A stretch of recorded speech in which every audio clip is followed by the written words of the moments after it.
All right, finishing touches here, everybody. Hi, folks. Welcome into the High Noon Rant with me, Pugs Moran. We do this every Monday through Friday at high noon-ish. High noon, it's the Gary Cooper definition of high noon is high noon. And we are now signing on today at 12:04. That's not terrible. Here's what this show is and what this show has been for these many years. 3 years now, going into 3 years. Here's what it is. I try to break down the entire day for you. I try to give you absolutely everything that you need to know about this day. How do I do it? I break it down into 4 quarters, just like a football game. First quarter is a segment we call Antecedently on This Day. It's just a pretentious way of saying this day in history. I look through history, events that have shaped our understanding of this day. Cherry pick the ones that are most interesting, and I mention them. Give you a little hot take, we move on. Quarter 2, birthdays. I love birthdays. I love people celebrating. I love talking shit on celebrities. That's pretty much the long and the short of it. So, birthdays, we get to do that. We get to take a look at a celebrity and go, is this person cool? Do we wish them a happy birthday, or do we hope for the Peter Brady experience? Yeah, there's going to be a lot of Gen X references. Can't help it. It is a stream of consciousness. We'll get to that in a minute. Quarter 3 are the deads. This is where we take a look at the people who have died on this day, and we open up their life's resume and decide, well, what do you think? What do you think, gang? Heaven or hell, based upon our own preconceived understandings of what the Judeo-Christian Western Church believes requires you for heaven or hell. We look at these people's lives and we go, this person died today. Oh, they went to hell. All right, so those are the first 3 quarters. That's just the already over. That's just the thing that's going to try and get you, kind of, okay, so this is what this day has been. Quarter 4, that's the meat and potatoes. That's where we get into all the things that are trending today, the headlines, the hot topics, the current events. We don't do politics. I don't do divisive nonsense. That's why this thing is a little bit different than everything else you're going to hear on radio because, quite frankly, I love talk radio. Been doing it since Groundhog's Day, 1992. But there is no home for someone who doesn't, want to apparently care a lot about how you voted. I don't care. I don't care how you voted. I just want to talk about the world and make fun of it together, right? I don't. You bring up politics, you're the a-hole. That's a you thing, okay? We can have fun with this without going there. That's right. It's the ostrich technique for discourse in the year 2024. Just bury your head in the sand. Just avoid all the topics. So that's what we do here. And I do present it to you as a stream of consciousness. What is that? I started talking about 3 minutes ago, and I ain't going to stop probably for about 2 hours. No breaks, no interruptions, no music. No, I got to get up and go to the bathroom. Nothing like that. Just me and my random unfiltered thoughts flowing through. Well, they're not totally unfiltered. I mean, they're being filtered through the lens of today's news. So there you have it. All right. We do. Hi. Let's say hi to some people in the chat room that we got here. We got Adam's in the chat room. Good to see you, Adam. We got Joel in the chat room. We got Al in the chat room. We've got April in the chat room. We got Peter in the chat room. We've got Jeff in the chat room. Jeff. Where's Jeff been? Has Jeff not been around? I feel like Jeff's presence has been lacking. I don't know. It might just be from me. April, I have an assignment for you. April in the chat room. We are still watching day 2 of Jennifer Crumley. She is the Oxford shooter's mom who's on trial in this precedent-setting case where a parent is being held responsible for the actions of their crazy little nutbag kid. April, I'm going to be distracted, stream of consciousnessing. So I'm going to need you to monitor that story if you would. She's great. April's like a de facto full-time producer. So some of you are as well. Well, you know what? I should probably thank today's producer because we have one today. And I do want to thank you, ladies and gentlemen. Today's show, executive produced by Cam. Cam executive produced today's show. Cam, thank you so much. Cam's a regular supporter of this show. We certainly couldn't have made it all of these months without Cam. So thank you, Cam. Cam, exec producing the show. We still do need your help, though. We did not make it last month. No. For the 3rd consecutive month, we did not make it. So anything you can do. I just got to push for the next 3 days, and then that's it. I'll shut up for a couple of weeks. I promise. That's how we do it around here. But this show, because it's unemployable on terrestrial radio, what with my reluctance to do political nonsense and sports. Although I'm open to do sports now. I'm starting to think maybe I could do sport. I mean, well, I know I could do sports. It was just always a matter of, I don't know if I want to do sports. Anyway, tip the show. Tip the show. That's how this show's been on the air for 3 years. We appreciate your support. Okay, what do you say we get started? Leslie C is here. Everybody getting into the chat room now. April is monitoring the Law and Crime Network on YouTube. None of the rest of you should be doing that. She'll let us know. You should be monitoring this and telling your friends and liking and subscribing and doing all of those things. Okay, what do you say we get started? It is the High Noon Rant for the 6th day of Feb. I have difficulty with this month. Are we supposed to be saying February? February. Oh, it's February. Are we supposed to be saying it like that? February. Because that's how it's spelled. But don't we all just call it February? February. Feb, F-E-B-U, Airy. A-R-Y. I don't know. February. Today is February the 6th. It's the 37th day of the year. That means 328 more until New Year's Eve. So get those New Year's Eve plans started. Ladies and gentlemen, time for quarter one. Here's the kickoff. Antecedently on this day. These are events that have helped shape our understanding of what this day has meant throughout time. Antecedently on this day in 1862, this is during the American Civil War. Forces under the command of Ulysses Grant give the Union Army its first victory of the war, capturing. All right, so I rant on Grant. Yeah, I can do a Grant rant. Nobody does a Grant rant quite like. No, wait, I ran out of rhymes. I tried to get Kant in there, and nobody can't do a Grant rant like this. Grant Stant, I don't know, whatever. Okay. I like Grant. I like Grant. I like Grant because I think he's America's greatest general, and he did it all drunk. That's the most amazing thing about Grant. Grant was a raging alcoholic. Grant was drunk but effective, and they didn't know what to do with that. They were like in the early days of the Civil War, Grant was just like, well, he's good. Let's keep him in, charge of like Indian affairs and stuff. Let's have him doing that. Let's keep him out west. All the real battles of the Civil War were happening in the East. So Grant, this was when Grant like really turned some heads. This is when he was out there in Tennessee. And by the way, Tennessee back then was considered the West. That was like the way west. Anyway, and he was drunk, and all of his troops were drunk. Every battle, they were like berserkers. They were like the the mythological Viking warrior berserkers. Antecedently on this day in 1952, Elizabeth II becomes Queen of the United Kingdom and her other realms and territories. And oh man, hold on, I did not. That was way too big a bite. She's got a big title. This business card is the size of a garage door. You got to imagine, right? On this day in 1952, Elizabeth II becomes Queen of the United Kingdoms and other realms and territories and head of the Commonwealth. That's quite a title. This all happened upon the death of her father, George Roman numerals 6th, I think. What's V? Is V5? Oh my God, Roman numerals. I don't even know what the Super Bowl is anymore. I just look at that and I'm like, I got to refresh myself with Roman. Anyway, her dad died. Today's the day Elizabeth II became Queen of England. And if you're a big crown head like I am, you remember how this went down. Oh, it says how it went down. At the exact moment of succession, she was in a treehouse at the Treetops Hotel in Kenya. Remember that? In Crown? The Crown?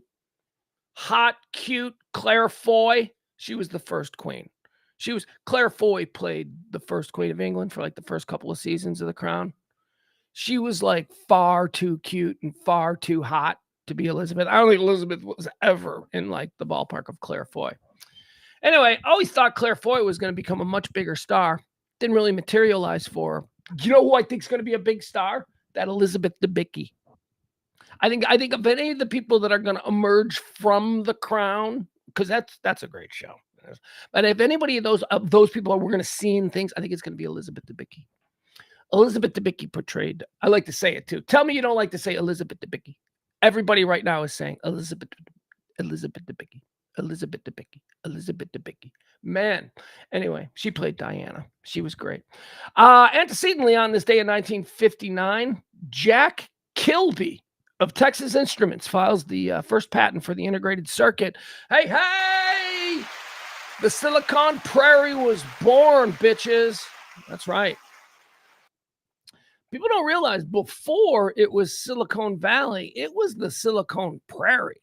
It was Dallas. Anybody who watched the TV show Halt and Catch Fire about the early days of the computer, the tech icon, the early days of these massive companies like starting in the early 80s. It was all Dallas, baby. It was all Dallas. And it was all because of this guy, Jack Kilby, one of the earliest dudes. Electronics, he put Dallas on the map as far as electronics. And then, computing followed. You guys ever been over to the Texas Instruments campus right there off 635 and Central? That place is like, if you ever wanted to remake Logan's Run, like you could remake it over on that campus. It's very creepy. It's very like 1970s dystopian. Moving on this day in 1988, Michael Jordan makes his signature slam dunk from the free throw line, inspiring the Air Jordan and the Jumpman logo. Man. See, I'm old enough to remember when that was just a poster, when that was just, oh, remember that dunk he made? Look at that form. My God, he's gorgeous. But that is as iconic a brand as anything, man. I mean, it is, it still means elite to young kids. Like my 14-year-old, any of his Jumpman stuff, and he's got a lot of Jumpman stuff. Because from an early age, maybe that's bad because from an early age, I completely brainwashed him on the whole Jordan thing, right? So like he's in his crib wearing like little Jordan jerseys and stuff. So he's always been that. But he really covets, my 14-year-old son in Plano, Texas, really covets all of his Jordan stuff. He just got a pair of Air Jordans that he wanted for Christmas that he'd been, looking for, and he found them online. Apparently they're rare, stupid expensive. And he wears them everywhere, which means he can't go anywhere. He's got, any of your kids have like expensive shoes where they're like, I don't know what the hell they're wearing them for. I don't want to wear them out. I'm like, then why are you wearing them around the house? Anyway, yeah, Jumpman, born on this day in 1988. Born on this day antecedently on this day in 1998, Washington National Airport is renamed for Ronald Reagan. So I don't know how this all went because this is all around the time I started flying. Like I didn't fly much in the 80s because I was a child, but in the 90s I started flying, and I don't feel like I've ever flown into any airport in Washington, and I've been to Washington a number of times. I don't feel like I've ever flown into any airport in Washington that wasn't Reagan. Like Dulles, that's a thing, right? Is that they have two? Because you always hear about Dulles. They flew into Dulles, but I've only ever experienced Reagan. Anyway, moving on. All right, that's going to do it. Antecedently on this day is in the books. Let's talk about birthdays. These are people celebrating birthdays. They claim it's their birthday. I'm, just going to take their word for it. Born on this day in 1756. Oh, don't get me started. This bugs the hell out of me. Born on this day in 1756, Aaron Burr. Again, this is that nonsense history. This is, look, Aaron Burr was an important guy. Aaron Burr was a vice president in the early days of this country. But the very fact that if you have a teenager and your teenager knows more about Aaron Burr than they do about John Adams, they're getting their education wrong, okay? This has always been my beef on Hamilton. All of a sudden, Hamilton and Burr and all of these historically second-tier guys, with all due respect, they're second tier to Washington and Jefferson and Adams. These are second tier guys. but to an entire generation because that stupid Broadway play. They're like the most important thing. I bet you my 14-year-old knows way more about Aaron Burr than he does about George Washington. And that's a crime. Moving on. So screw you, Aaron Burr. Happy birthday to you. I don't think so. Born on this day in 1895, Babe Ruth. Say he was a black guy. I love that debate. I love the argument that Babe Ruth is a black guy because there are certain pictures of him, and they're all black and white pictures, so it's it's kind of hard. But there are certain pictures of him that you would go, yeah, that could definitely be a black guy, or at least somebody with some some of that in him.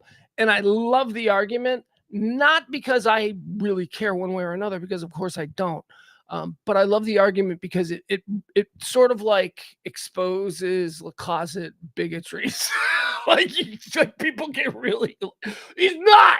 Babe Ruth's a white guy. No, not. I don't think he is, man. I don't know. If you really look at him, he's got. I think I don't know, man. I don't know. Anyway, yeah. Babe Ruth. I love Babe Ruth.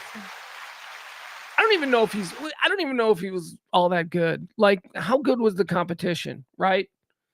Like, could Babe Ruth, like, certainly there is no way Babe Ruth could even make a major league club out of camp today, right? No way. Not a chance. I mean, the best pitcher he ever went against was probably throwing, well, we don't know. But, here's what we do know. The pitcher that was thrown against him probably drinks, a quart of gin a night and smokes 3 packs a day. So that was who Babe Ruth was teeing off against. Not these like freak show, left-handed fireball and sports androids that, I don't know. Hey, Babe Ruth is a fun character. He's a part of the American mythology. I love him. Don't get me wrong. I just don't think he could play in today's game. I don't think any of those guys could. I really don't. There's a couple. I mean, I guess there's a couple guys that you could go, yeah, he could probably play today. But for the most part, like the icons like Babe Ruth, he just hit the ball far, right? All right, let's go. All right, born on this day, also celebrating a birthday, claiming it's his birthday, born on this day. Well, this one I think has been pretty much well checked. It's Ronnie Reagan's birthday. Ronald Reagan, American actor, politician, played the Gipper in one of my favorite movies as a kid growing up, Knute Rockne, All-American. Love that movie. He played the Gipper. And then he became president. So I was very well primed for him when he became president because I was already a big fan because of his portrayal of George Gipp in the Gipper.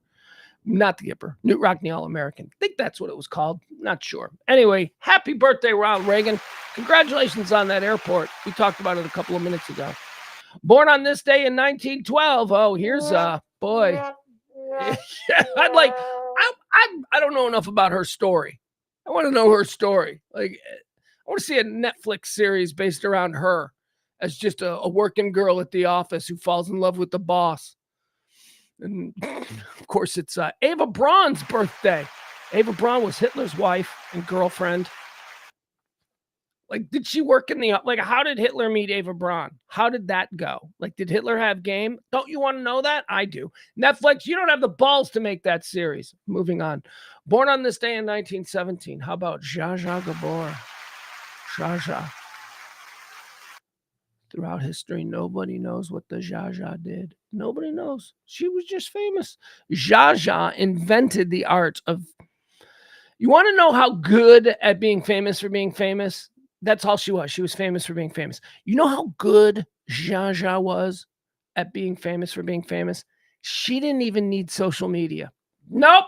She did it. She did it without Instagram. She did it the hard way. She did it by having sex and then marrying wealthy, powerful men who took her places. And then, I don't really make a distinction between Zsa Zsa Gabor and her sister Ava, other than to say that Ava, I know, was Lisa from Green Acres. Remember, Green Acres is the Lisa, Oliver, Lisa. That's pretty much, that's an episode right there of Green Acres with Ava Gabor. Not Ava's birthday, Zsa Zsa's birthday.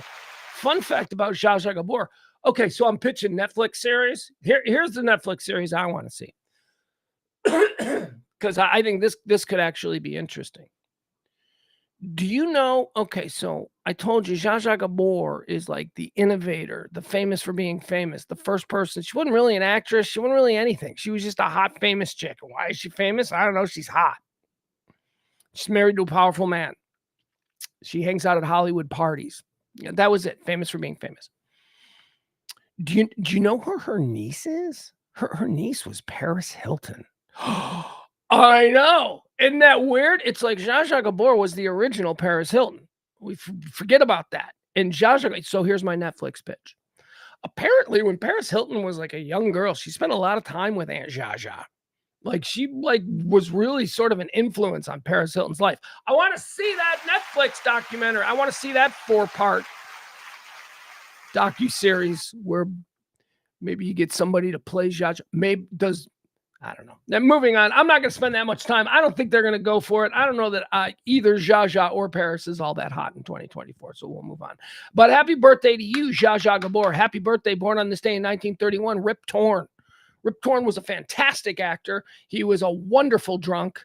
And he will forever in my heart live as Artie from the Larry Sanders Show. Artie, the producer. God, he was so great. God, he was so great in that role. Rip Torn, born on this day in 1931. Born on this day in 1940, Tom Brokaw. Boy, he ducked and covered and got out of there. He caught no strays, Tom Brokaw. You telling me Tom Brokaw didn't have double locks on his doors in his office? You telling me Tom Brokaw didn't have late night meetings with interns? Yeah, I guess that's what you're telling me. Good for him. Tom Brokaw, American icon, escaped the fray. Born on this day in 1945, talking about catching strays, Bob Marley, happy birthday. You don't worry about that thing. Trying to get my son into Bob Marley. There's a big Bob Marley movie coming out. I think there's going to be a bunch of Super Bowl ads for it. Marley, Marley. You know, it's going to be like... I'm very interested in that. If you're unfamiliar with Bob Marley, you don't have to even know his music. It's not about his music. I'm very unfamiliar with his music. I go about 3-4 songs deep on Bob Marley, and that's it. And then, like every other white guy raised in the suburbs, any reggae song that we hear in a bar, we'll just roll the dice and say, that's a Bob Marley. I mean, it doesn't matter. It's probably going to be Peter Tosh, maybe Jimmy Cliff. Hell, it could even be Ziggy Marley, but as a white guy raised in the suburbs, anytime I hear any reggae, that's Bob Marley. Point is this, Bob Marley was a fascinating guy, man. I've read a couple of books about Bob Marley, and I've seen, if you've ever seen the VH1 Icons 2-hour, behind the music on him. Remember when VH1 used to do that? VH1 had behind the music. Like if you were a band and a popular band, you got behind the music. But if you were a freaking icon, you got like a full 2 hours. Bob Marley got an icon. That was really interesting. Fascinating guy. They tried to drag him. Man, for someone like me who's in the middle, who doesn't want to be political, he's kind of, he is kind of like, ground zero for that whole thing where this side is crooked man, this side is crooked man. I just want to be in the middle with the real people. That was his whole thing. And that's kind of my thing. And I think the movie, which is going to be very heavily hyped, they're already showing that. Like I said, there's going to be Super Bowl ads for it. I think the movie has a really good message about the times that we find ourselves in and how we could use some more people in this country like Bob Marley, who is just not going to play this partisan game anymore. Anyway, Bob Marley, happy birthday to him. Rastaman. Now, Bob Marley was also like high all the time. And I don't know if that's the message we should take from it, but hey, whatever. Any port in a storm. Born on this day, happy birthday. Born on this day in 1957, a guy who I thought was going to be a very, very major force in Hollywood filmmaking, who then just kind of evaporated into thin air. Don't know what happened, but on this day, Robert Townsend, filmmaker, was born. Robert Townsend, remember him? Didn't he do like a Hollywood Shuffle? And he was like,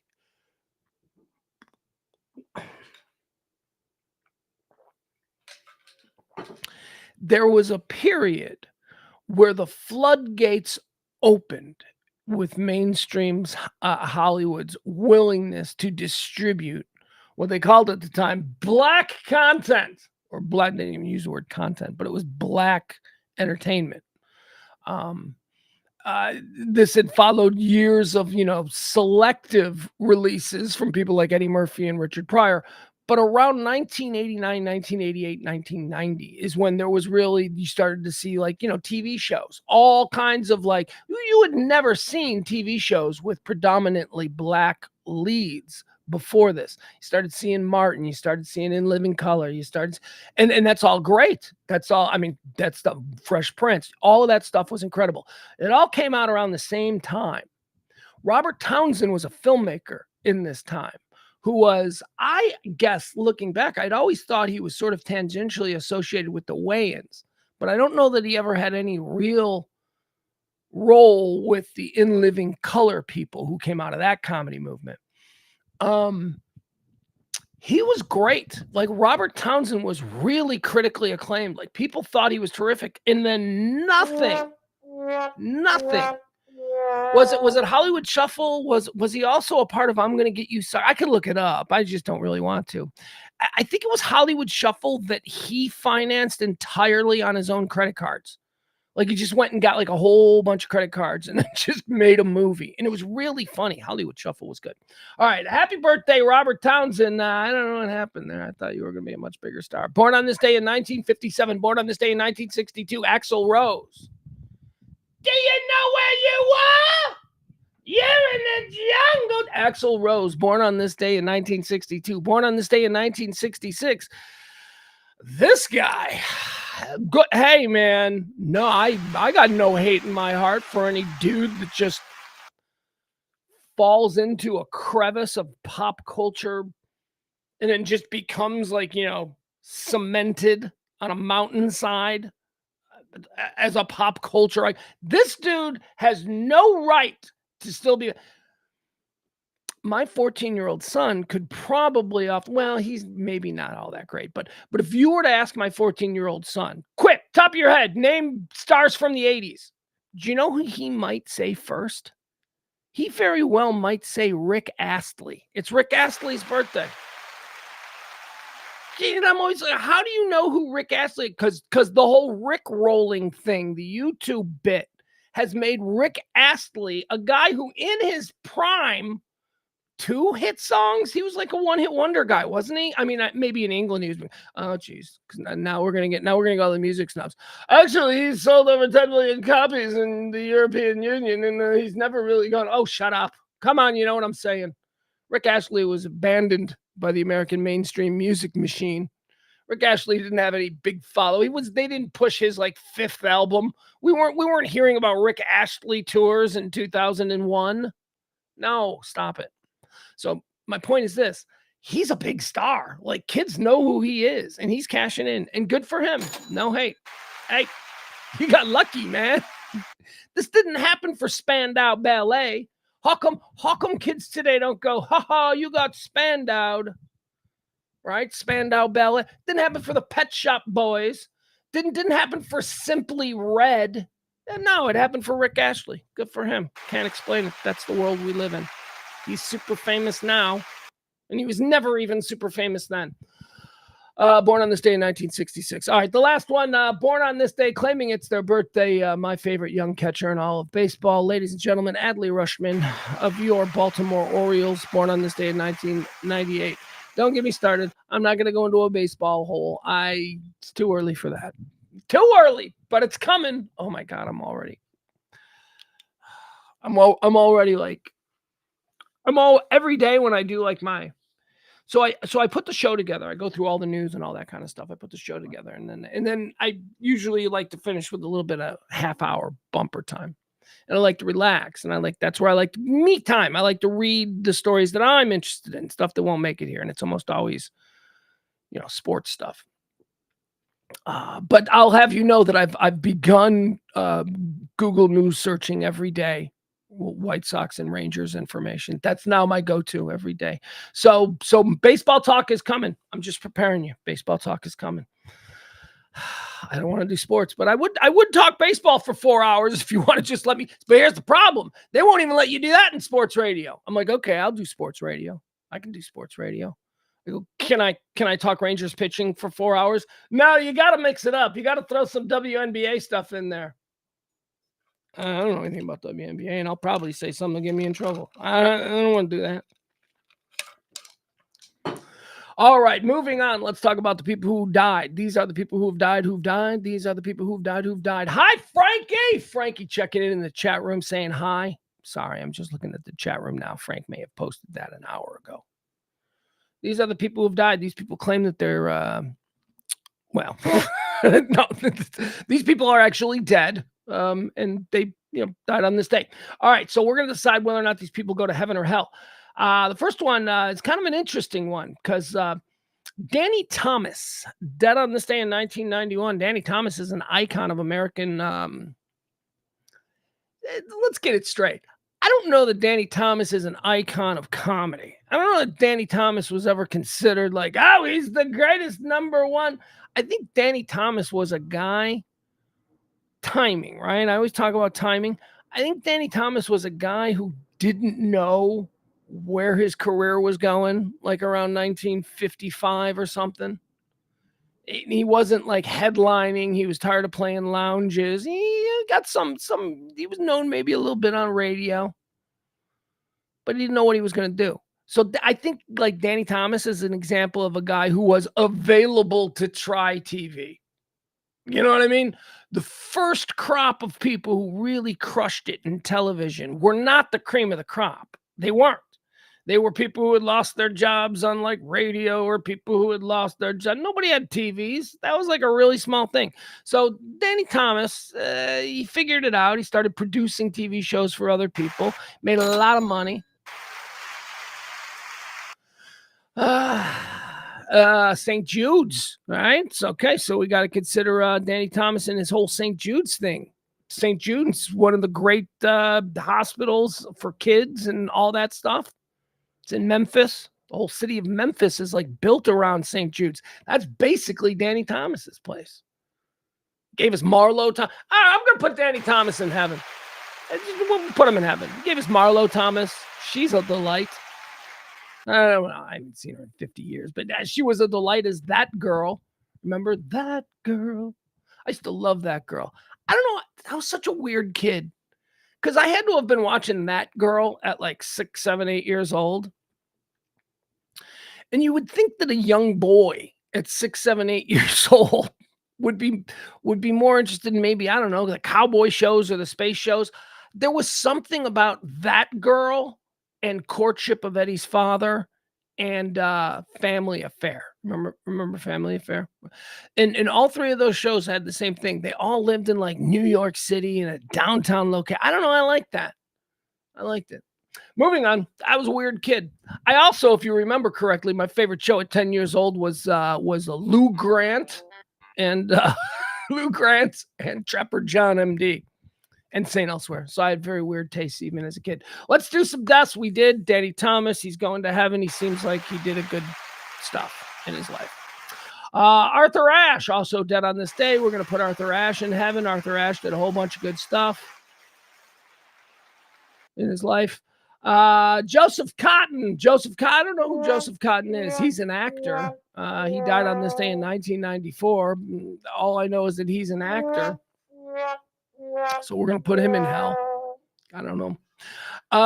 Again, fine. We can overturn some rocks. We can probably find out a whole bunch of stuff about Joseph Cotton. We always look side-eye at those Hollywood actors, and with lack of any information, I'm just going to default on the side that Joseph Cotton probably deserved to go to hell. Dead on this day in 1994, Jack Kirby. I'm going to put Jack Kirby in heaven. Jack Kirby, Stan Lee gets all the credit, but Jack Kirby is the man who created Captain America. Jack Kirby created half the Avengers. Jack Kirby's that guy. American author, illustrator. Dead on this day in 1994. Dead on this day in 1998.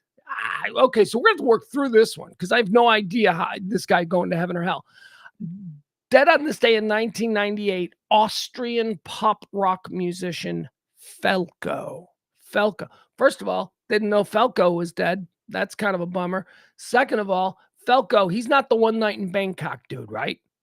That's Murray Head. That's not Falco, but that's kind of similar song, right? One night in Bangkok. So Falco was Rock Me Amadeus, Amadeus, Amadeus. Boy, that was a big hit. That was a big hit song for like 3 weeks. That song was everywhere for seriously like 3 weeks. Everywhere you went, Rock Me Amadeus, Amadeus. I don't know, did that come out before or after the movie Amadeus? I'm always curious about that stuff. Because there was like a period of time just randomly where everybody knew about Amadeus Mozart. And it's because there was a movie and a song, and I'm like, they timed that? That can't just be a coincidence. I mean, in the whole span of time.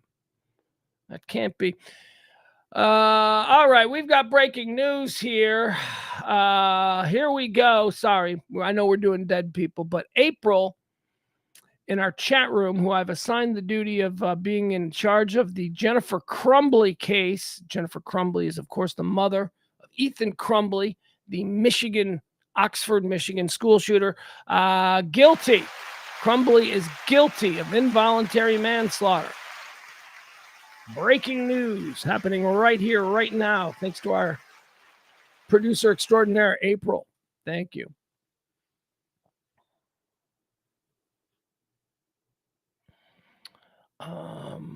Let's see here. What is Barney saying? That was in Q102's top 8 at 8 for at least a month. I don't know what you're talking about. I don't know what Q102 is. I don't know. Barney's just confusing me. So let's keep moving. All right, there we go. We'll come back to that because we're absolutely gonna talk about that. Oh, where were we? We were doing dead people. All right. Thank you, April. Appreciate the update. Also, Dead on This Day, we talk about Falco. That's it. That's it, right? Look at that. Okay. Falco, where are we putting Falco? Rock Me Amadeus, guy. Let's just move on. Let's put him in heaven. Falco goes to heaven. There you go. All right. Danny Thomas goes to heaven. Arthur Ashe goes to heaven. Joseph Cotton goes to hell because we don't have enough information.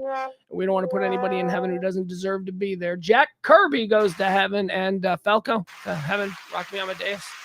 Although Austrian pop star in the 80s. I'm sorry, Falco. We got to put you in hell.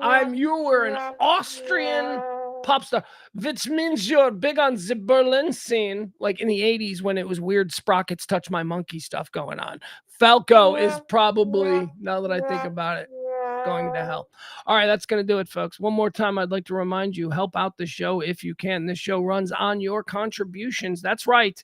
Your tips have powered this show now going on 3 years. We need your help now. We need your help today. We need your help tomorrow. And then, no, never mind. I was just going to make a very dark joke, and I don't think that's appropriate. So if you're so inclined, we appreciate you. Also, once again, today, Cam is our executive producer of today's show. Cam tipped the show yesterday. The big tipper of the day gets to be the executive producer. Thank you so much to Cam for tipping the show, powering us forward into another day. All right, let's get into all the things that are trending and happening today. The big story is, we don't do politics, but it appears to be the big story. Trump immunity, okay? So I don't follow all this Trump stuff. I don't follow any of that stuff. I don't want to follow it, but here's the deal. Question was, does Trump have immunity as president for doing stuff? Okay, right? You need a breakdown on this story. Plenty of places you can go. Does Trump get immunity for all the things that he may or may not have done? Wink, wink, nudge, nudge. You know what I mean? It's like that kind of a deal. I should get immunity. So now the appeals, the first court said, no, you don't get immunity. So now this is the appeals court. This is like a 3-judge panel. And now today they were like, no, you don't get immunity. So now he has till Monday for the Supreme Court to hear it. And the Supreme Court may not hear it. The Supreme Court might be like, duck and cover, or they will hear it. And then that will be that with that. Okay. Moving on. Let's... Hold on, wait, what does it say here? I guess I'll read you this. I must have captured this for a reason. For the purpose of this criminal case, former President Trump has become citizen Trump. Oh, this is what they're writing. This is what the opinion was of the judges. For the purpose of this criminal case, former President Trump has become citizen Trump, with all of the defenses of any other criminal defendant. But my executive immunity that may have any executive immunity that may have protected him while he served as president no longer protects him against this prosecution, the ruling said. All right, moving on. Second big story, Jennifer Crumbly. Let me pull up the latest on her. As we just heard, she was found guilty. Let's find the breaking announcement. Okay. Jessica Crumbly. Wait, is it Jennifer Crumbly? Say that. News. Okay. Hold on. I'm just trying to find like the most recent thing.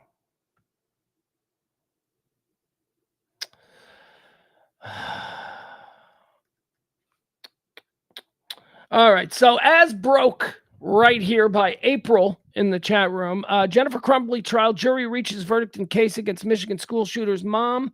A jury in Michigan reached a verdict Tuesday in the involuntary manslaughter trial of a school shooter's mother in the deaths of 4 students in 2021.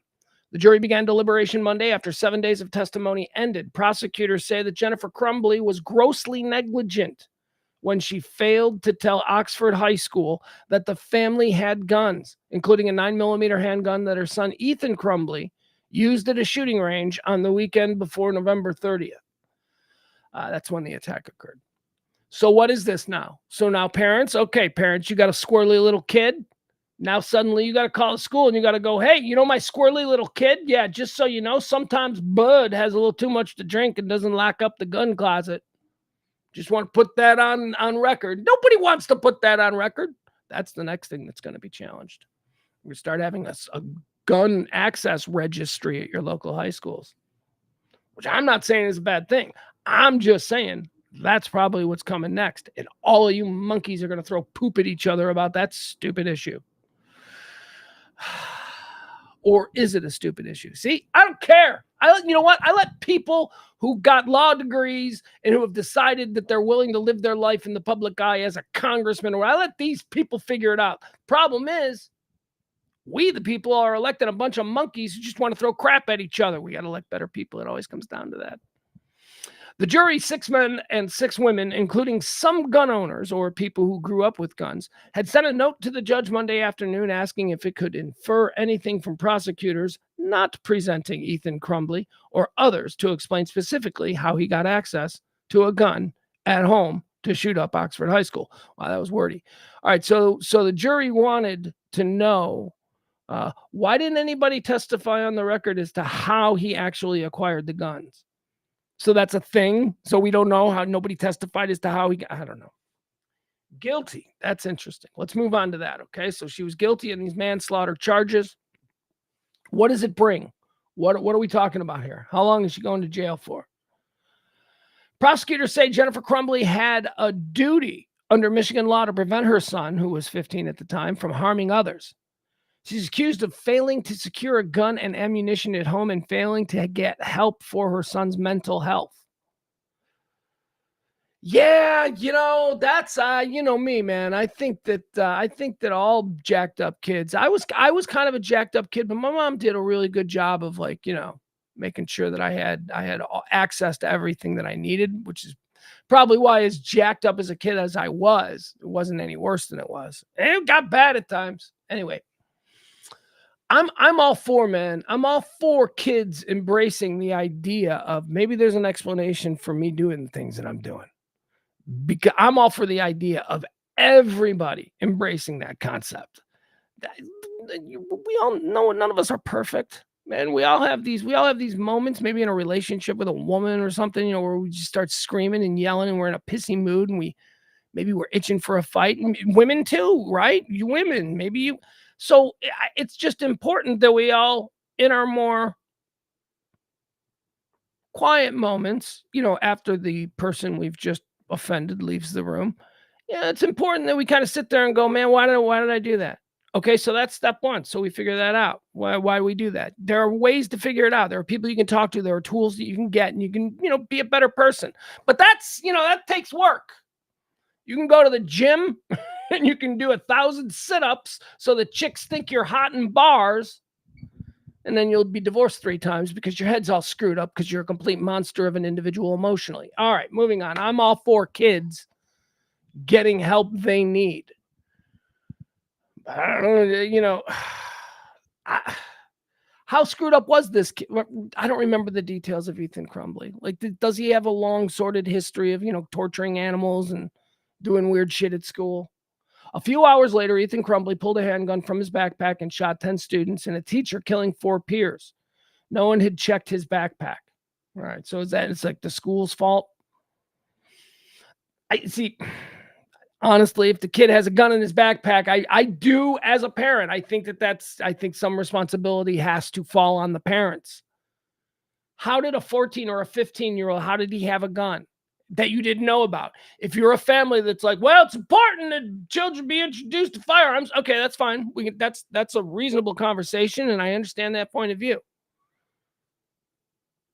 This one got away from you, huh? Okay, so what is now going to be the repercussion for this one getting away from you? Because that's fine. You want to introduce, your child to guns and all that kind of stuff. But this kid, after you introduced him to guns, this kid went and killed people with it. So where did you screw up, right? He's the child. You're the adult. This is interesting. This is going to open up floodgates of all other issues. All right, there you have it. Mama Crumbley, the Oxford shooter's mom, has been found guilty. April says these parents never tried to have his mental health checked and just laughed at him for complaining about hearing voices and being depressed. Yeah, those are the weeds of the testimony. Yeah, I mean, look, idiot parent, man, there are so many. You know why there's idiot parents? And you know why there's idiot parents? Because there's idiot grandparents. Just let's all stop being idiots. How about that? How about when your kid goes, hey, I'm hearing voices, you don't go, ha, ha, ha, he's a little idiot, ain't he? How about not? How about going, really? You're hearing voices? All right, let's get you down to the community center where somebody being paid by taxpayer dollars, not a lot. All of these towns have community centers. All of these towns have help if you go and look for it. I don't know. But again, it's the stigma. What, you're just not mentally tough, boy? No, you're just broken, Dad. You're just broken. Do you know how miserable dudes were in the 1930s and 40s and 50s? Back in the era we always point to the greatest generation. They sucked it up. The greatest generation was fucked up. The greatest generation were a bunch of alcoholics who beat their wives. That's the greatest gen. They came back from World War II. There wasn't nothing wrong with them. Yeah, there was. Are you kidding me? Nothing wrong with them. Bunch of crazy people came back from World War II. PTSD. We just didn't have a name for it. You know why? Because that's pussy stuff. Well, now we understand. It's a real thing, man. Used to derisively call it shell-shocked. He's having flashbacks. No. Mentally broken. He needs help. Stop it. All right, moving on. Iran. Speaking of wars, let's move on. Iran. Nobody cares. Nobody cares. We're at war. We're basically at war with Iran, and nobody cares. Nobody's talking about it. Weather. All right, here's a big thing. Weather's happening. That's right. Look out your window. It's happening all around you. Weather in California is happening to a heavy-duty degree, though. They've got this atmospheric river they call the Pineapple Express. It's been 2 days now. 2 days of just insane record-breaking weather. And by record-breaking, just a little bit more than last year's record-breaking weather. Every year can't be a storm of the century unless you're really bad at your job. Your job is to predict what the weather is going to be. And if every year you're like, well, this is a storm of the century, it's like, dude, you said that last year. So you didn't see this one coming? So you're just bad at your job. Record-setting storm that killed 3 dumps rain on Los Angeles. Flash flood alert still in effect. Guys, schools in Beverly Hills have been canceled. That's not really a Beverly Hills accent. That's more East Coast aristocrat. Is there a Beverly Hills accent? I don't know. Anyway, the rich kids can't go to school because of mudslides. A storm of historic proportions dumped a record amount of rain over parts of Los Angeles on Monday, sending mud and boulders down hillsides, dotted with multi-million-dollar homes, while people living in homeless encampments in many parts of the city scrambled for safety. About 710,000 people statewide were without power as of Monday evening. The storm was the second one fueled by the atmospheric river Pineapple Express. That's weed. Pineapple Express is a kind of weed, right? I think so. I mean, it is. Okay, I'm not going to play dumb on that one. Pineapple Express is a brand of weed. Virtually all of Southern California was under a flash flood advisory. Southern California's getting weather. I'm bored. If I'm bored reading that story, then you must be doubly bored listening to it. Okay, here we go. Here's a sad one. The world lost one of them guys. Toby Keith has passed away. Toby Keith, the provocative, pro-American country singer. He died of cancer. I didn't even know he was sick. That's too bad. Cancer doesn't care how you voted. Cancer doesn't care who you support. And what was Toby Keith's big crime anyway? What was it? What's like his big thing? He loves America too much. He's a big old dumb good old boy from Oklahoma who loves America. I mean, what really? People like got really upset. Didn't he have that song about like drop a bomb on him or something? You know, didn't he have like some like boot in your butt? You know, or was that somebody else? I don't know. I remember he got into a fight with the Dixie Chicks. Now, having drank cocktails to excess with Natalie Maine one night in Lakewood, which is where she lived, I'm always going to be on Team Chicks. Wait, what are they? Just the chicks now? I'm going to be on that team. So because she's a cool ass chick. And Toby Keith, I really wasn't all that familiar with. But here's what I do know about Toby Keith. Wasn't he an oil worker? Wasn't that his thing? He was an oil worker in Oklahoma, loves America, had massive hits, man. We're talking about a monster in the country music, especially the country pop crossover of the early 2000s and late 90s. Toby Keith, country singer, songwriter, dies at 62 after stomach cancer diagnosis. Cancer comes for all of us. Well, you want to see how stupid you're being about the things you pretend are important? Get a bad cancer diagnosis. You're going to be like, what? I really don't care where trans people pee. That's not really important to me anymore. Toby Keith, a country crafter of hit songs of pro-American anthems, who both riled up critics and was loved by millions of fans, has died. He was 62. The should have been a cowboy singer, who had stomach cancer, died peacefully Monday, surrounded by his family. Let's see here. He fought his fight with grace and courage, the statement said. He announced his cancer in 2022. The 6'4" singer broke out in the country boom years of the 1990s, writing songs that fans loved to hear. Over his career, he publicly clashed with other celebrities and journalists and often pushed back against record executives who wanted to smooth his rough around the edges style. He was known for his overt patriotism on post 9/11 songs like Courtesy of the Red, White, and Blue, and boisterous barroom tunes like I Love This Bar and Red Solo Cup. He had a powerful booming voice, a tongue-in-cheek sense of humor, and a range that carried love songs as well as drinking songs. Among his 20 number one Billboard hits, 20. See, now this is why, okay. So I know I stood in no judgment over Rick Astley and how his mediocre career has somehow stood the test of time. But 20 number one Billboard hits for Toby Keith. Nobody's going to remember him. They're going to still remember Rick Astley. They're still going to remember talking about Rick Astley and being rickrolled. This guy had 20 number one Billboard hits. How Do You Like Me Now? As Good As I Once Was, My List, Beer for My Horses. Throughout the cancer treatments, Keith continued to perform, most recently playing in Las Vegas in December. He played a concert in December and he's dead in February. Good Lord. Cancer's a roller coaster, he told KWTV during an interview that aired last month. You just sit here and wait on it to go away, and it might never go away. All right, there you have it. Toby Keith. Toby Keith has passed away unexpectedly, huh? 62 years old. That was a random one that I saw. I was like, wow, that's a pretty big story. Let's see here. What else? Big stories trending today. McDonald's. Oh yeah, I like to keep tabs on McDonald's. I'm very big in the poverty menu game. I enjoy the poverty menus are, anything the dollar menus, the $2 menus, the $3 menus. I've been very upset with McDonald's. McDonald's has taken some heat, and I want to just set the record straight. A little bit of undue heat.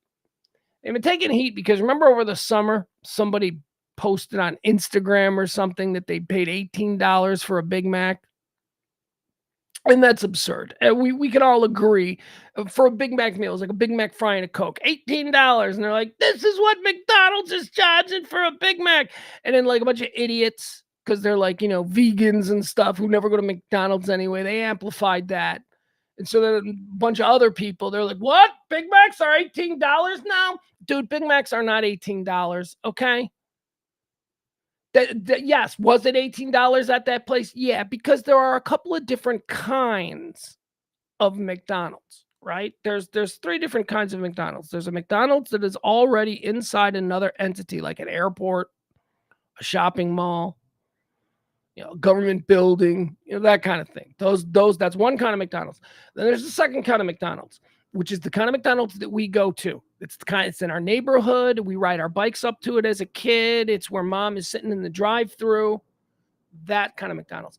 Then there's the other McDonald's. Then there's the third kind of McDonald's. And that's what this place is. It's a standalone McDonald's, but it's like a standalone McDonald's in Times Square, or a standalone McDonald's on an overpass, right? It's the only place to eat for 100 miles. And the reason there's a distinction to be made between these kinds of McDonald's is because that McDonald's, they got you hostage. And that's where someone paid $18, because that's look, it's not a defense, but if people were trying to suggest that Big Macs or a Big Mac meal costs $18 at your local McDonald's, it's absurd, okay? So that kind of upset me. This was like one of those, like, you're driving down the highway for 100 miles and there's a McDonald's right there. And it's the only place. So this is not a neighborhood McDonald's. They are going to gouge you for prices. That was the $18 McDonald's. And look, I hope you understand, I'm not the guy who takes up for the corporate types, right? That's certainly not anything that I've suggested I'm about in 2.5 years of doing this for you people. But let's get it fair, okay? Big Macs don't cost $18. They are smaller, and they do seem to cost a little bit more than they did just a couple of months ago. So, okay. And they admit that they have raised the prices on Big Macs. They used to have that deal where you buy on the app, where you buy a Big Mac, you get a Big Mac for free. That deal was always there. That deal's been gone for the better part of a year. I hate that. 2 Big Macs for the price of 1, pretty good deal. I can get behind that. So anyway, the CEO of McDonald's is promising big changes, and he promises a return to affordability after the backlash about the $18 McDonald's Big Mac deal. However, he also says, I will return to affordability, but also we're raising our prices. Yes, in the same press conference, he announced McDonald's will be raising their prices, but they will be returning to more affordable fare. I don't know what that means. McDonald's CEO promises affordability amid backlash over $18 Big Mac combos and $6 hash browns. Look, they want to charge $6 for the hash browns. They can just go ahead and do that, because that McDonald's hash brown. Nobody works in the potato game at the level that McDonald's works in the potato game. Their French fries and their hash browns. You find me a better potato product on the planet. You won't. McDonald's CEO admitted the burger giant's sales have taken a hit as jacked up menu prices have turned off core customers, and signaled that the chain plans to focus on affordability this year. The Chicago-based fast food behemoth, which has lately taken heat over a Big Mac combo meal priced at nearly $18, said its global same-sale stores have seen a drop in the latest quarter. Latest quarter, I think what you're going to see as you head into 2024 is probably more attention to what I would describe as affordability. McDonald's chief executive Chris Kempinski said on Monday. In particular, low-income customers making less than $45,000 per year have largely stopped ordering from McDonald's. Pummeled by inflation, they're eating at home more frequently as grocery store prices are coming down as McDonald's is going up. Eating at home has become more affordable, he said. The battleground is certainly with that low-income consumer. All right, so they're going to give us cheap, crappy food now so that they can get more poor people in their stores again. See, all of that fresh shit, like all of that, like, fancy lattes and all of that, they went after suburban soccer moms, and now it's like they still got all these stores in like less than suburban soccer mom type neighborhoods. And they're like, hey, nobody's coming into these anymore because nobody in the poor people neighborhood want a fresh, Italiano salad. They want a fish sandwich and an orange Fanta. That's what they want. And you're charging out the nose for that shit now. McDonald's used to have the best dollar menu in the game. They don't anymore. It's terrible. They're pushing everybody to the app. Let's see. What else do we have? So, Jam Master Jay, the DJ for Run DMC, there's some trial going on. Like, he hadn't even been dead for 20 years. I thought they shot and killed him 20 years in the recording studio. I feel like I've seen a whole bunch of stuff about that. So anyway, he's on trial, and they're like digging up all kinds of shit. Like, apparently it might be that just possibly Jam Master Jay was like a huge coke dealer on the East Coast. like yes, he was also Jam Master Jay of Run DMC, but maybe also possibly a big coke dealer developing ... Anyway, that story's going on in New York, a New York City courtroom. Jam Master Jay Run DMC murder trial. They're uncovering all kinds of stones. He was like the lesser, right? Like, we all knew, like, he was the DJ. Like, there were the two guys and then the DJ. He's like the Spinderella, if you will, from TLC. Like, Spinderella. Well, wait, was Spinderella TLC? Yeah. I don't know. Moving on. King Charles, we talked about this yesterday. King Charles has cancer. Apparently, now,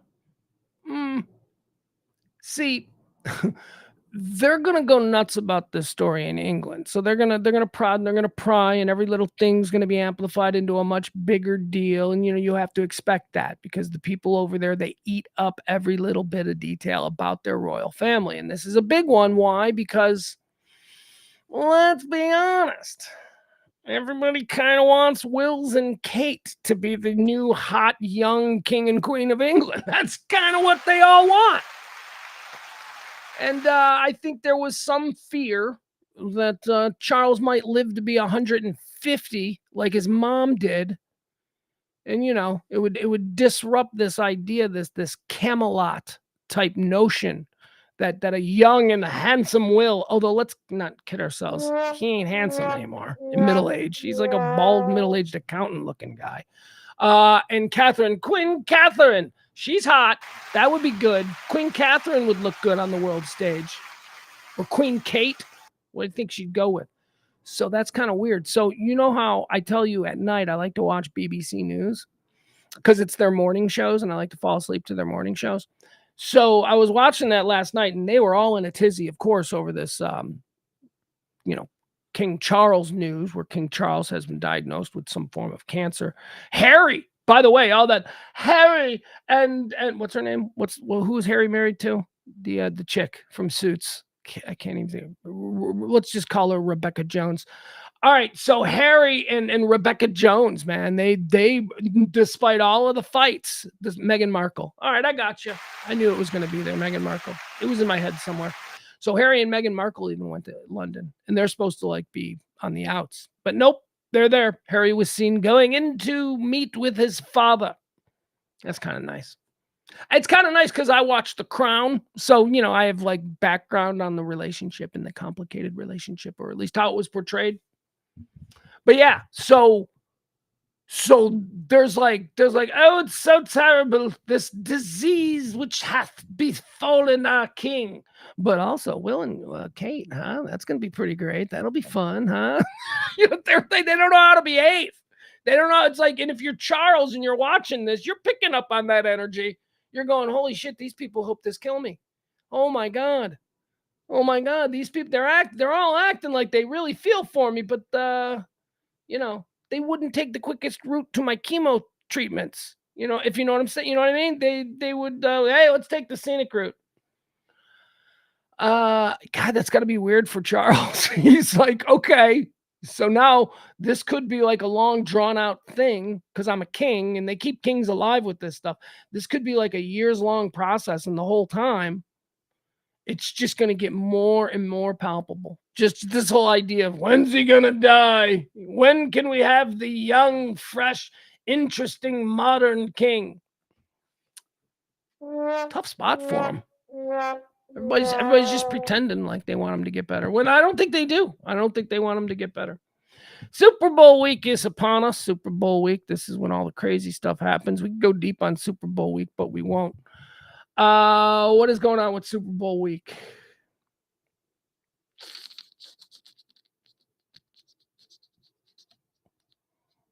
Okay, so here's a little thing. These are a list of people. There's not. Okay, so Tuesday, there's no big news. Big news will come out today. Big news will start to trickle out tomorrow. Yeah, you got to let people get settled. Super Bowl week, they start slow. Monday, Tuesday. By Wednesday, we'll have some players arrested. By Friday, actually Saturday. By Saturday morning, there will be prostitutes involved. Somehow there will be a story about somebody with a prostitute. I'm not saying it's a player. It could be a general manager. It could be a league office official. But these are all the things that we look forward to with Super Bowl week. That hasn't occurred yet. Nothing has occurred yet because it's still too early. But today could be the first time that something stupid happens that we're all distracted by. He may not play now because he fell off a Segway. Yeah. Usher, I guess, is doing the halftime show at the Super Bowl this year. Usher is ready to light up the stage during his upcoming 2024 Super Bowl halftime show. Is it age or is it I just don't care? I have no interest in the Super Bowl show, the halftime show. And that's not to be like a contrarian, because I remember I used to be into it. I used to be like, oh, that'd be cool to watch. I just, for the last couple of years, I've been like, nah, Usher, isn't he the, isn't that him? Okay, do that for 10 minutes and then go away. I don't know what to expect. Anyway, this is a list here. This is a bunch of people who were asked to do the Super Bowl halftime show over the years and have turned it down. It's always considered to be the greatest stage in all of music, and it's really not, because it's not about music. It's just about branding and marketing and all that. And so from that perspective, absolutely, it's probably the greatest stage in music. Cardi B turned it down. That's right. Cardi B, the NFL tried to lure the rapper to perform at the 2019 Super Bowl halftime show, but she declined. She declined in a show of solidarity towards Colin Kaepernick. There it was. That's why Cardi B didn't do it. Jay-Z has turned down the Super Bowl halftime show. Jay-Z previously turned down the offer to headline the halftime show because the NFL wanted to peg him to specific co-performers. 54-year-old rapper told the New York Times that he was asked to perform his hit Run This Town with Kanye West and Rihanna, but he wasn't about it. I said, no, you get me. That is not how you go about it, telling me that I'm going to play with someone. Okay, so he got all diva. So Jay-Z wouldn't do it. Adele was asked in 2016. Let's see, she made headlines when she announced during a concert that she had turned down an offer to perform as the 2017 Super Bowl halftime act. Adele at the time said, first of all, I'm not doing the Super Bowl. I mean, come on. That show's not about music. And I can't dance or anything like that. They were very kind. They did ask me, but I said no. That's according to Adele about 2016. Taylor Swift has been asked multiple times to perform at the halftime show of the Super Bowl. According to Elle, Taylor Swift reportedly turned down an offer to perform multiple times during the Super Bowl halftime shows in 2020 and 2023, and then again in 2024. She's turned it down due to her excessive touring schedule. However, the Blank Space singer, I don't even know what Blank Space is. That's how little I know about Taylor Swift. However, the blank space singer will very likely be in attendance at this Super Bowl when her boyfriend Travis Kelce plays. Pink turned down the Super Bowl in 2019. Pink? Come on, Pink. You need the Pink? What? Pink? I like Pink. Don't get me wrong. Pink's cool. She's fine. Pink's a guest that comes out. Pink ain't the star of the half. Pink? And Pink turned it down?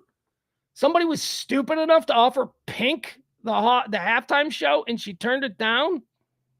In 2019, Pink told Billboard that she turned down the Super Bowl halftime show due to the potential backlash towards her personal politics. She says, everybody that does it gets so persecuted, she said, noting she was furious about the NFL's treatment. Okay, there we go. Colin Kaepernick brought up again. That's why Pink wouldn't do it. Dolly Parton also wouldn't do it. She's been asked multiple times. She says she doesn't feel appropriately suited for that kind of thing. Dolly Parton. There you go. All right. Thank you. Those are a bunch of people. Super Bowl week. Every day we'll be doing a Super Bowl week story. Hopefully they'll get better than that. NFL. Here's another big story that came out of the NFL yesterday. Here you go. 2 Super Bowl week stories. The NFL is announced that for the first time ever, they are going to be playing a game in, ladies and gentlemen, Brazil. That's right. Rio de Janeiro is going to get an NFL football game this season. That's right. It's not like the 2029 season. No, it's this coming season. They're going to play in Brazil. Philadelphia Eagles. Philadelphia Eagles got to give up a home game to go play in Brazil against an as yet to be, mentioned opponent. Schedules aren't out yet, but they just know that it's going to be the Philadelphia Eagles. They're going to go down there. They're going to play in Rio de Janeiro, Brazil. There's going to be a team in Rio. There's going to be a football team in Rio. Look, here, you want to know what's stopping the NFL from expanding to all of these major places around the travel? That's it. It's just travel. Once we get supersonic jets back and it's like 90 minutes to cross the ocean, once we get that, we're going to see NFL expansion. You'll see it. It'll be down there. People will be doing. Oh, by the way, the Brazil game. Check this out. This is going to be cool or interesting. It is going to, so the football season next year is going to open on Thursday night football. They get the first game. This Brazil game is on Friday night. That's right. The very next night, second game of the year. Second game of the year is going to be the Philadelphia Eagles taking on somebody down there in Brazil. Let's see here. Guys, we are running out of show. Look at this. Apparently, wait, are we running out of show? Hold on. Do we have more? Guys, we are kind of running out of show. All right, so there's some dad porn. There's some new dad. We talk about dad porn. Dad porn is stuff that dads like. It's Jack Ryan on Prime, dad porn. Reacher is dad porn. Anything about Hitler and his bodyguards, dad porn. Dads like that stuff. Dad porn alert. There's a new piece of dad porn up there on Netflix. People are mad because they don't like history. But it's funny. Alexander. So there is a new Netflix multi-part docuseries on the life of the world's greatest conqueror, history's greatest conqueror, Alexander the Great. Now, I happen to love Alexander the Great. Why? Because we share a birthday. That's right. A lot of people say he was born on my birthday. Other people, say it's like any time in these 10 days. But his official birthday is my birthday, Alexander the Great, July 20th. Anyway, so I've always been interested in Alexander the Great. And so I'm going to start watching this docuseries because I love a docuseries and I'm interested in, Carpathian. I'm just interested in this stuff. Carpathian. I don't know why I just started. No, Hannibal was with the elephants. Alexander was not Carpathian. Alexander was Greek, Spartan. I should know more. Mesopotamian. I don't know. Whatever. Like I said, I haven't watched it yet. But here's the problem. Oh my God, people are mad. People are so mad at the Alexander because apparently within the first 8 minutes, it's revealed that Alexander the Great was probably gay. Apparently, within like the first 8 minutes, they depict Alexander the Great queering off with some of his soldiers, which was very common back then. Come on, man. It was a very common. It was just a thing. They lived in different times. So he can't be the world's greatest military mind and, a power bottom. He can't be both things. Anyway, people are mad. People are like, God, it only took 8 minutes for Netflix to make Alexander gay. Yeah, and then of course there's like 10,000 people going, yeah, I don't think it was Netflix that made him gay. I don't think it was Netflix. I think maybe read a history book about him. I mean, it's well documented that all of those dudes, the Spartans. I know all the alpha males out there love 300. Just telling you, there's more to that story. There's more to what those dudes were getting into. How could they not? Did you see them? They were glorious. Not an ounce of fat on any of them, just ripped and yoked. Temptation was just too crazy. Anyway, that's why Netflix is getting some blowback for Alexander. Blowback, look at me. Ha, ha, ha. Jesus was also black, probably. I know people don't like to hear that one either, but a white European-looking dude was not born in that part of the world. It just didn't happen. Although it would explain why he was ostracized, right? What else do we know? Santa's Chinese, of course. What else do we know? Babe Ruth. Babe Ruth was probably a black guy too. That's good. That's a fun one. We talked about that earlier. Happy birthday, Babe Ruth. Actually, you shouldn't quote me on that. Babe Ruth is probably a black guy. He might be. I think he might be. And some historians are like, he's a black guy, just so we're all straight on that. All right, here's another little piece of muckraking that I'm very upset about that's getting some traction today. There's a new book. There is a new book about the, it's not really about the Sopranos. It's a new book about James Gandolfini. And it's written by somebody who was a location scout back on the old Sopranos show. This guy was like a location dude. And apparently he's talking some shit on James Gandolfini, and I will not stand for it because James Gandolfini is just, don't know him, never met him, had no interview history with him or anything like that. But he's the greatest thing. That's all. We're just going to leave it at that. He's the greatest thing. Sopranos star James Gandolfini's struggle with personal demons and rampant alcohol use caused shooting delays, chaos, and co-stars left frustrated, filming HBO's hit TV series, The Sopranos. A new book chronicles some of the demons Sopranos star James Gandolfini dealt with, including issues with alcohol, during the filming of the legendary HBO series. The three-time Emmy winner's personal struggles have been chronicled often, with HBO executives admitting they were worried he might die from alcohol and drug binges before the series ends. In a new book by Mark Kamine, a location scout on the show, details more of those problems in On Locations, Lessons Learned from My Life on the Set of The Sopranos. So he's just a low-level guy. Although apparently now he still works in TV. Kamine writes of his experience with Gandolfini, who died of a heart attack in Rome. The cast and crew were staying at the Monmouth Park racetrack in central New Jersey during the filming of the episode Pie Oh My. Remember the episode where Tony buys a horse? Pie Oh My was his racehorse. As Kamine details, I'm at the hotel bar when the crew member closest to Jimmy, he's an asshole, but everybody calls him Jimmy. I'm at the hotel bar when the crew member closest to Jimmy asks if I want to go down to Atlantic City with Jimmy and a few others.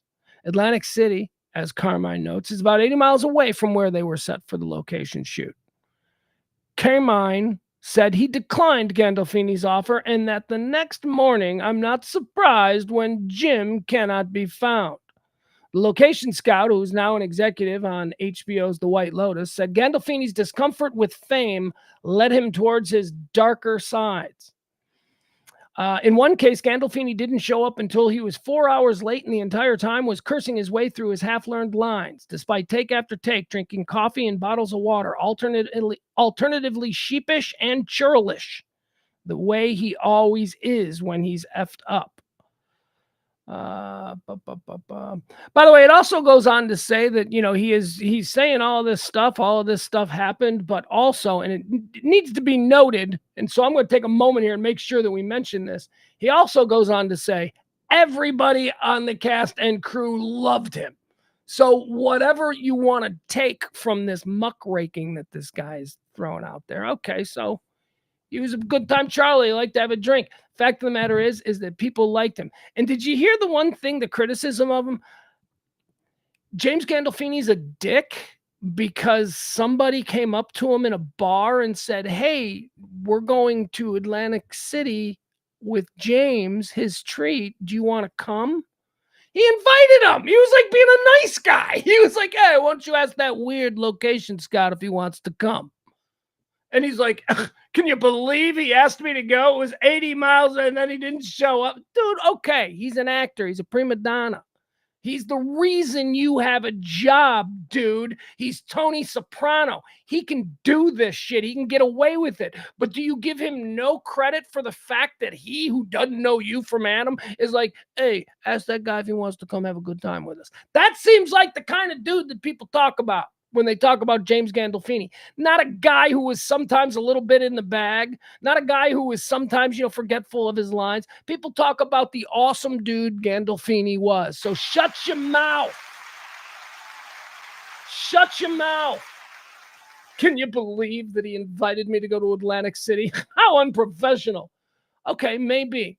But you know what? Let's talk about one level deeper. How about the man that was unprofessional in that moment? Pretty nice guy, right? Wanting you to go with, wanting you to feel included.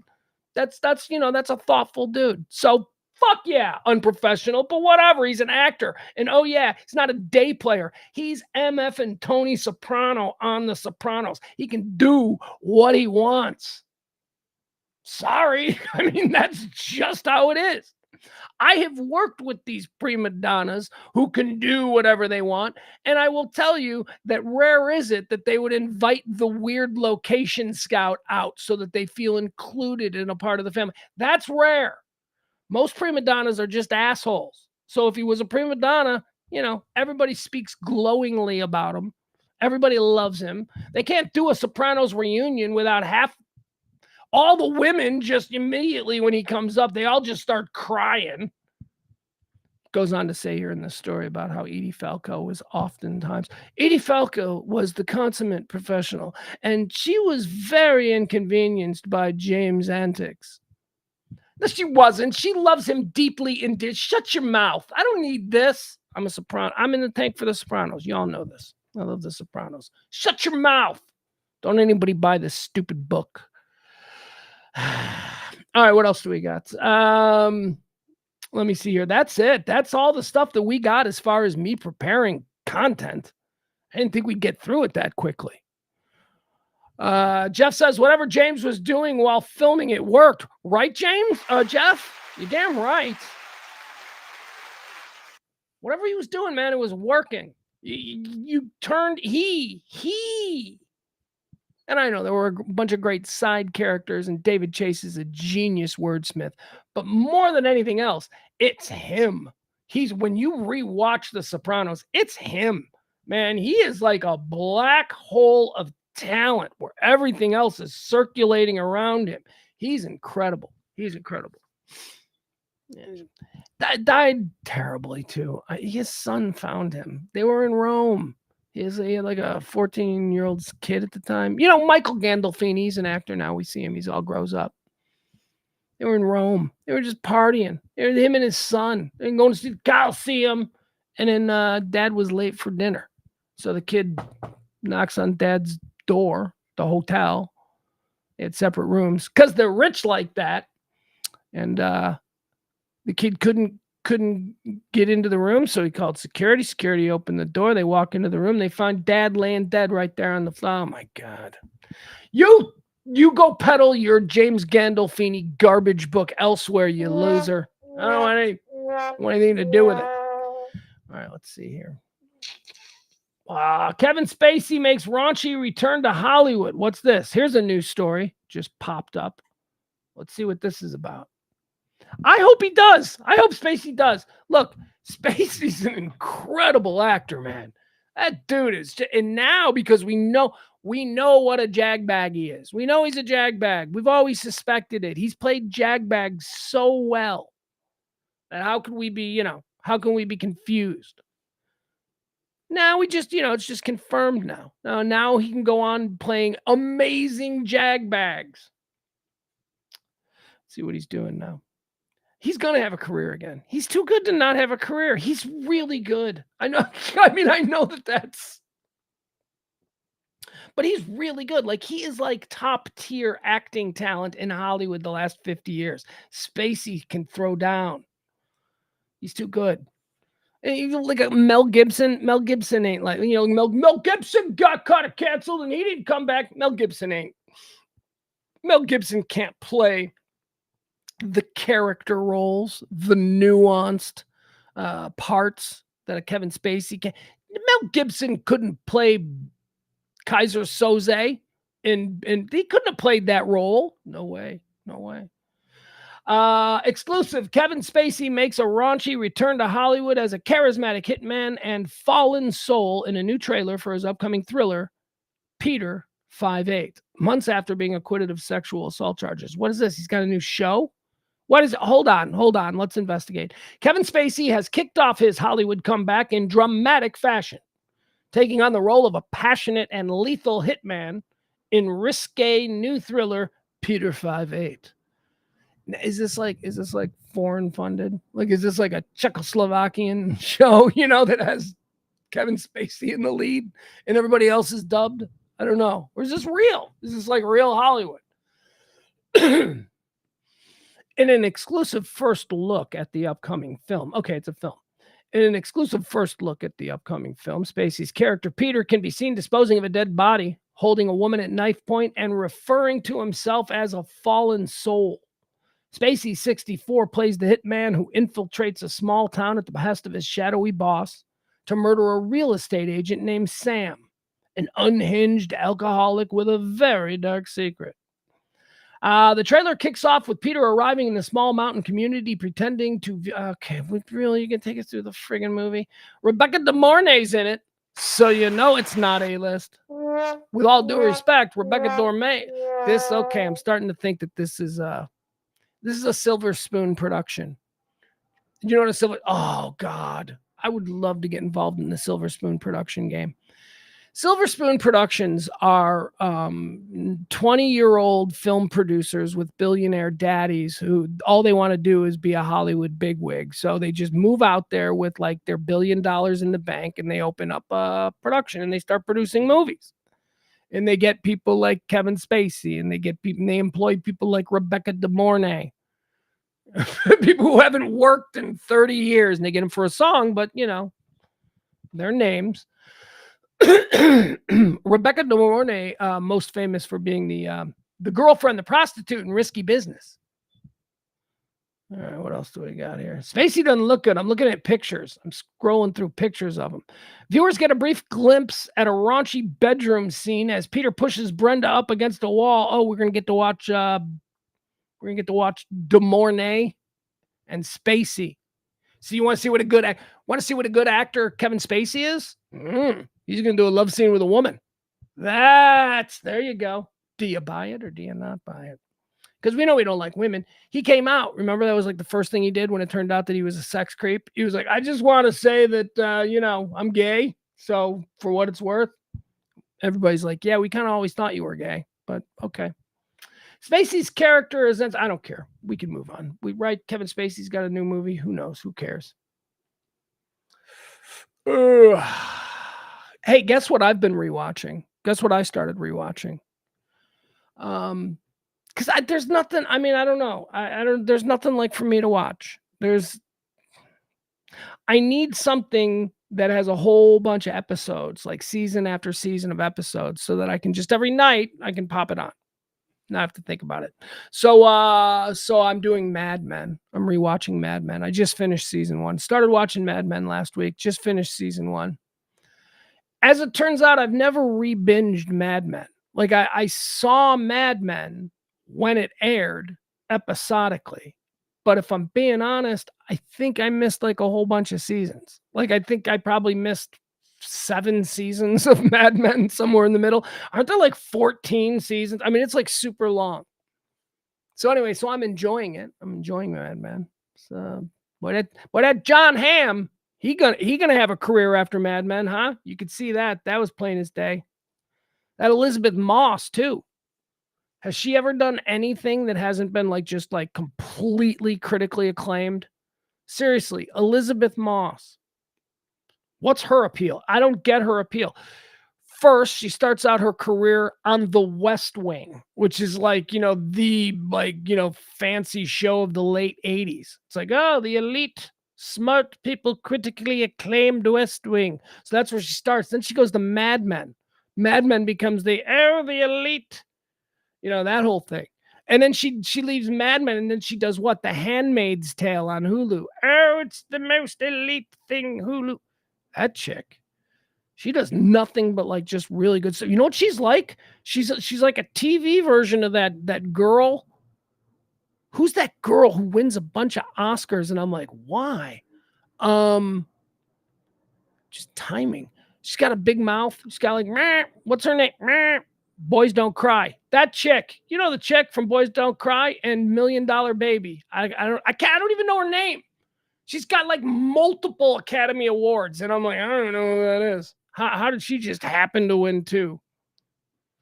Wasn't she on 90210? What's her name? I can't think of her name. Anyway, we're moving on.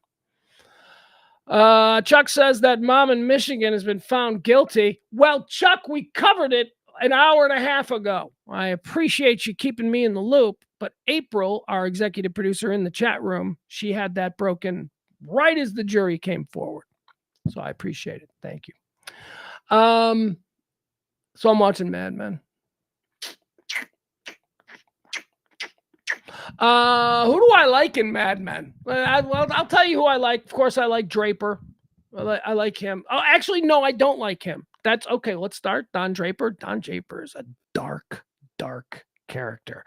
It's like everybody watched that character, and without going too deep into it, everybody watched that character and was like, that's the man I want to be.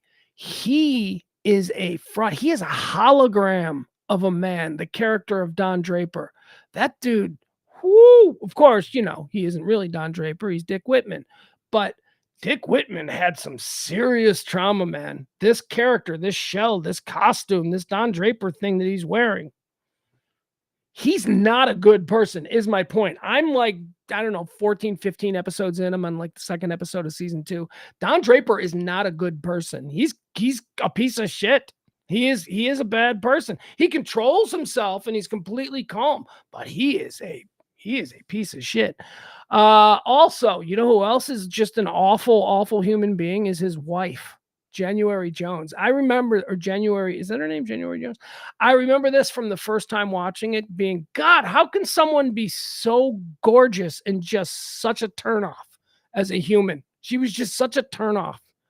Anyway, who else? Who else do I like? Roger Sterling, but again, Roger Sterling's a piece of shit. All of these people, they were, and I know this is, here, this is an interesting take on Mad Men, but I'm going to say it anyway. Dude, they were drinking straight whiskey by like 10 a.m. By like 10 a.m., they're just like, that's what built America? Half-drunk businessmen? Jeez. Smoking everywhere. It's so gross. Smoking is everywhere. Ugh. Another observation from watching Mad Men. Hey, you know who's in Mad Men? You know who's in season 1 of Mad Men? Flo, the insurance girl from Progressive Insurance. Was she from Progressive? Geico? What does she do? I don't know. I don't even know. Wow. Flo is more famous. Flo is more Progressive. She's Progressive, right? Flo from Progressive. She's more famous than the brand that she actually represents. Anyway, she's in Mad Men. She plays one of the phone operator girls, Flo. I'm like, hey, that's Flo. Guys, I'm out. I got nothing else to say. This is the point of the show. Hillary Swank. That's it. Thank you. My guy Adam helped me out with that. I don't get Hillary Swank. I don't understand. I mean, there's so many that are better. I mean, just timing. She hit 2 home runs.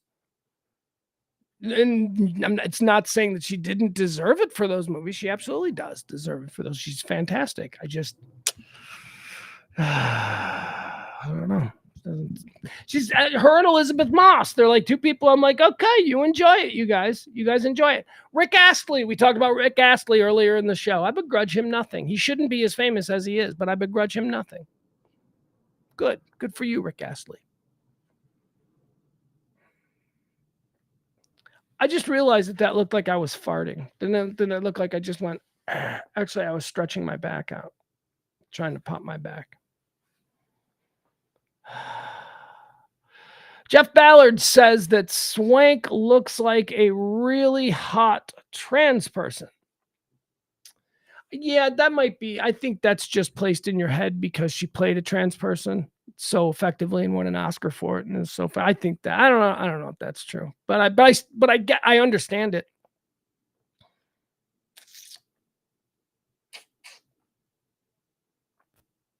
I got nothing else. I was wondering if maybe I had something I could fuel the next 20 minutes of show too, but I can't. We fell short today. We're out of stuff. Let's see here. Barney says, but is she hot? Is who hot? Hillary Swank? She can be. I've seen her look attractive. Hot, no. She can be attractive.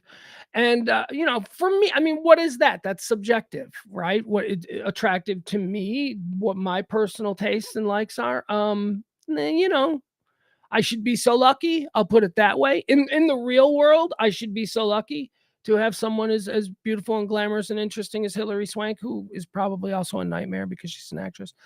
But if it's like fantasy world where I can have anybody, no, she doesn't crack my top 1,000. Elizabeth Moss is another one that's interesting. You remember I just came through the episodes of Mad Men where they made her wear a fat suit. Remember when they made Peggy in Mad Men? They made her fat because she had to hide a pregnancy, so they made her fat. That was funny because it was bad. It was bad makeup. You could tell it was like fat suit makeup. But Elizabeth Moss, I've never found attractive. Even when she played Zoe Bartlett. She played the first daughter. She played the president's daughter in The West Wing, and she was kind of cute then when she was like a little college girl. But whatever. Anyway, but good for him. Elizabeth Moss, man, she's bankable. Hillary Swank, bankable. They got trophies. They could stop now. And people would be like, oh, what a career they had.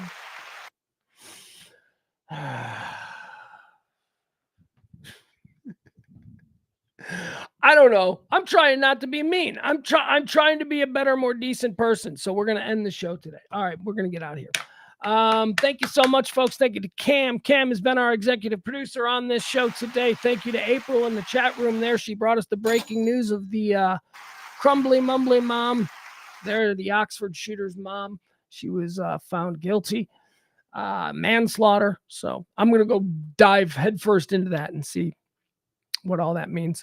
What else? What else do I have for you? I got nothing else. Thank you to all you folks. Tip the show if you can. Again, a reminder, the show runs on your kindnesses. We really do need the help. So if there's anything you can spare these next couple of days, my God, please. All right, we'll talk to you tomorrow at high noon. I am Pugs Moran. Done talking.